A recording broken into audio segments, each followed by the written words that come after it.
So these are the 7 lessons from some days today that changed my life, and hopefully they can change yours too. First, curiosity kills productivity. Curiosity to learn more and become better isn't bad.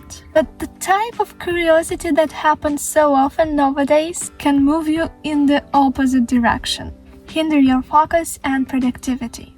I'm talking about constant distractions that surround us while doing work. We're triggered to check messages or scroll social media every time we get bored. I remember a few years ago I would easily get distracted while doing my math homework because I hate math. I would pick my phone and get trapped in the social media, thinking that my time is unlimited and I can finish the homework later. Please don't do it. As cliche as it sounds, get rid of your phone when you're doing the focused work. Number 2, be the eagle, not the mouse. Matthew Dix talks about a funny situation with his wife. So both Matt and his wife worked in the same school as teachers. One evening they sat to check kids' homeworks. They both had the same amount of work, around 30 items to check. And so Matthew, the productivity and time management expert, finished the work within one evening while he also had time to listen to an audiobook and have a business call. His wife, sitting in the same room, finished only 2 homeworks from 30, not having done anything else. She was outraged and jealous. So the next day she went to the school principal to complain about her husband. The principal, in return, told her that the spouses are 2 completely different personalities. She is a mouse and he is an eagle. Mice focus on small details and work meticulously on them, while eagles are above in the sky, seeing the larger picture. And it doesn't mean you mustn't be a mouse. You just need to leverage these personalities and be an eagle when seeing the larger picture is advantageous, and be a mouse when the details matter most. The eagle knows not to invest your most precious resource in the things that are irrelevant. Don't spend a minute on something that you will forget in an hour. Don't even think about things that you have no control over. 3. Focus on what really matters, today and tomorrow. Constantly ask yourself, will it matter in an hour, a week, or even a year? And if it won't, why should I allow it to matter now? Make sure that your thoughts, activities, and behaviors align with the future you want to build. A lot of times I caught myself up overthinking about the things that I cannot control. And these things, surprisingly, wouldn't even matter in 1 year.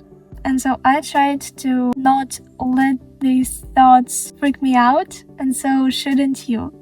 4. Be a criminal. Far too often other people want to use your time and energy to their advantage. And so you end up at useless meetings, wasting your time that you could otherwise invest in something meaningful. And the author, being an employee, encountered this problem quite often. Especially irritating and draining, he found useless meetings and conferences that one of his bosses used to arrange. Every coworker found no value in those meetings, but Matt came up with an idea to somehow use this time still attending the meetings.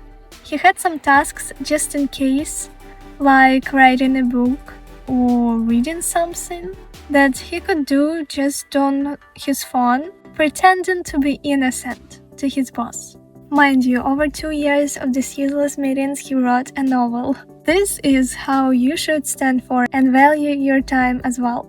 The next lesson is invent a burglar bag. This is the main weapon of a criminal, obviously a good criminal. Your burglar bag is a list of tasks and materials that can be used in instances like this when someone decides to use your most valuable asset, time, to their advantage. This can consist of digital projects that live on your phone or physical objects you carry with you all the time. And the quote that I would also add to this takeaway is, life is short, break the rules. The next lesson is be a chicken, not a pig. This lesson is from some entrepreneurial advice, but it can be used in any area of your life. So the question is, in a bacon and egg breakfast, what's the difference between the chicken and the pig? The answer is, the chicken is involved. but the pig commits. And the conclusion is you need to decide what to be, chicken or the pig. It might seem obvious that, we should be pigs when we commit to some endeavor like starting a new business or side hustle or whatever. But truthfully, the advice is be a chicken. The author advises to play many acts, which means to engage in different opportunities, in different activities, and in different endeavors. Do not lay all eggs in the same basket. No one in investing does it, and so you shouldn't do it in your life either.